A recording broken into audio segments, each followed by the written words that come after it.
Apple apologized for its tone-deaf ad. Jack Dorsey says Bluesky is repeating all the mistakes he made at Twitter. And Nintendo is done paying Elon Musk for X integration. It's Friday, May 10th, and this is Engadget News.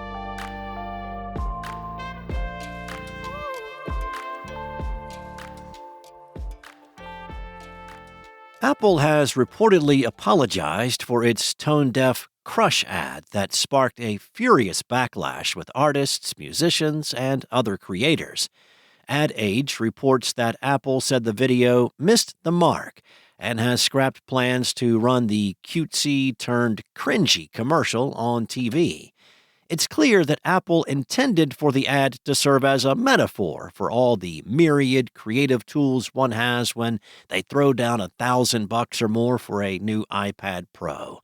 Run during Tuesday's event, the video shows a series of musical instruments and other tools for human expression, including a guitar, drums, trumpet, amplifiers, record player, TV, and much more. All I Ever Need Is You by Sonny and Cher soundtracks the clip.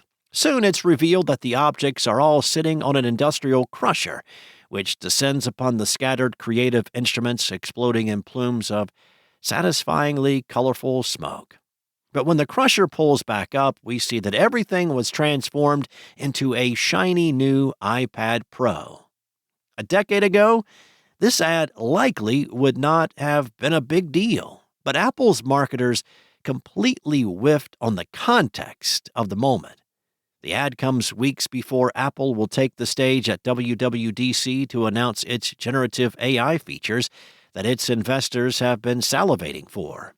Generative AI, as you may have heard, needs something to train on, and that means humans' work. It learns from existing content to make algorithmically generated words, pictures, music, voices, or who knows what else. It also has the capability to put those same creators, most of whom do not have cushy jobs at Apple or other Big Five tech companies, out of work as corporations and consumers eagerly adopt the robots destined to put creators on the unemployment line. Context is everything, and Apple failed spectacularly here. Its ad serves as a pitch-perfect metaphor for generative AI's potential to crush human creation, turning us all into prompt artists who type words into text boxes to replace their years of training and experience. Granted, generative AI has genuinely exciting applications too, but much more needs to be made of the society-level chaos it can and will unleash. Hey, an apology means something, right?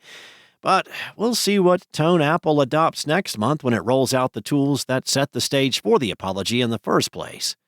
Something tells me that train is out of the station, and we'll be plowing forward full steam no matter how much creativity the company has in its DNA. Just in case there was any doubt about how Jack Dorsey really feels about Bluesky, the former Twitter CEO has offered new details on why he left the board and deleted his account on the service he helped kickstart. In a characteristically bizarre interview with Mike Solana of Founders Fund, Dorsey had plenty of criticism for Bluesky. In the interview, Dorsey claimed that Bluesky was literally repeating all the mistakes he made while running Twitter. The entire conversation is long and a bit rambly, but Dorsey's complaints seem to boil down to two issues. One, he never intended Bluesky to be an independent company with its own board and stock and other vestiges of a corporate entity. Instead, his plan was for Twitter to be the first client to take advantage of the open-source protocol Bluesky created. And two, the fact that Bluesky has some form of content moderation and has occasionally banned users for things like using racial slurs in their usernames. Dorsey said, "People started seeing Bluesky as something to run to, away from Twitter. It's the thing that's not Twitter, and therefore it's great. And Bluesky saw this exodus of people from Twitter show up, and it was a very, very common crowd. But little by little, they started asking Jay and the team for moderation tools and to kick people off.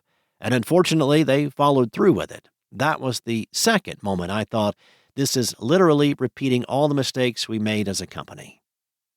A lot of this isn't particularly surprising. If you've followed Dorsey's public comments over the last couple of years, he's repeatedly said that Twitter's original sin was being a company that would be beholden to advertisers and other corporate interests. It's why he backed Elon Musk's takeover of the company.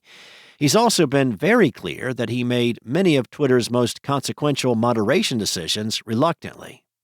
And there's more to this story, including Bluesky's response to Dorsey's comments, and you can find this article at Engadget.com. Nintendo has apparently had enough of X's API fees. The Mario maker said on Wednesday that starting on June 10th, direct integration from the Switch's image album to Elon Musk's Nazi Curious platform will no longer work. With Nintendo's departure, all three major console makers have pulled the plug on native screen sharing to X. X's official gaming account posted a bizarre, downright Orwellian response that ignores its central role in the Mario maker's exit, saying, "Our partnership with Nintendo remains strong, and we are working together to ensure a smooth transition for all users. We will continue collaborating with partners to bring new and exciting experiences to our global gaming community." Ironically, X's built-in reader context feature filled in the omitted subtext. This is in direct response to X changing their API.